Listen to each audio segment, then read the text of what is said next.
خندا شور ډېر ده څه لباسي خندا وه څه مو سره وپېژندل د چا خبره بچای که مو سره وپېژندل څه بدنصیبه وو په یو کوڅه کې تېر شو سره نه مو سلام واچو نه مو سره وپېژندل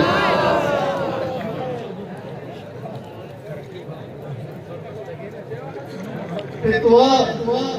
چې کله د بې علمه شیخ له خولې وځي فتوا چې کله د بې علمه شیخ له خولې وځي لکه یو څوک چې له مذهب او کلمې وځي غربته څه وکړمه ته هم لکه لنډه بړستن غربته څه وکړمه ته هم لکه لنډه بړستن چې سر را پټ کړمه نو سمدستي مې پښې وځي ځواني کې هره یوه پېغله درته پښه نیسي نو خامخا چې سړی زوړ شي له مسجې وځي او ستا نصیحت خبره ها توبه توبه پکې اورمه د چپ غوږ په پردې وځي طاهر که یو نیم غزل شروع لیکم بښنه غواړم کله ناکله روغ سړی هم له چتې وځي او پیدا کړی د خدای شونډې شکرلب دي جارې شمه نعمتونه د پاک رب دي چې څلور مذهبه حق دي او بل وجدي نه پوهېږم پښتانه په کوم مذهب دي دا جمع برخې خوارې لازله پیدا کړي خدای پاک مڅ خلک را رب دي د ډیورنډ کرښې ته څنګه معشوقه یې پښتانه دې اړولي په غضب دي په یو دین نه شول اکثره خلک وینم دلته ډېر خلک طاهره مذهب دي بس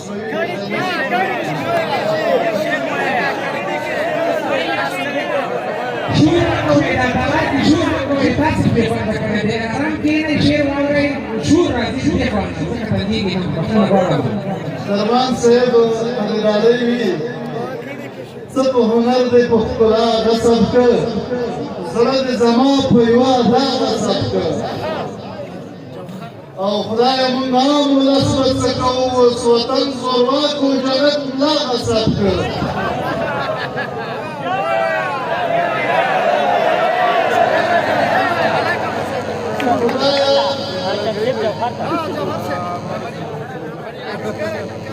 خدایه مونږ عام ولس به څه کوو اوس وطن زورواک و جنت ملا غصب که او حسن دیاره جنګالي کشمیر دی څه پاکستان او څه انډیا غصب کړ د وینتوب کیسه وه خوندې کوو مجنون څه چې لیلا غصب کړ او نور د چټي وټي دعوې نه کوي طاهر یې خپلې په رښتیا غصب کړ په ناچیزه خبر هر چا سره رنګ یې همیشه ګرانه په وجو پسې ټنګ دی پښتانه دې اړولي په لانجو دي ګل مخې ته د دې دور ډیورنډ دی او دې نه شنډه ده چې ځان ولې اکه ده چې په دومره جلکو کې ته روان دی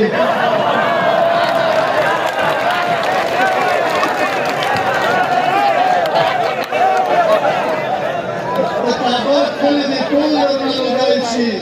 اشنا ته د پېښور که ملکن دی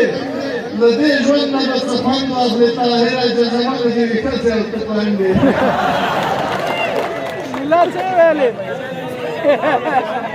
یو کلي ته په ښه نظر کاته کوم ګوا کېږم د مینې غږ بیا ځلې په خپل زړه کوم ګوا کېږم حکومت په لاس راغلی په هر چا رنګ پخوم پوهېږم چې بد کوم که ښه کوم ګوا کېږم هوټل کې له ملګرو سره کړی مې خوراک دی پښتون یم که شوګیر په تجربه کوم ګوا کېږم خاني ته د پیسو مې کمای نشته زه بډا یم په دې عمر کې ځان ته بل واده کوم ګوا کېږم د مینې څو الفاظ ورته لیکم طاهر خطا ته جانان ته به لیکل په دې واده کوم ګوا کېږم ډېره مننه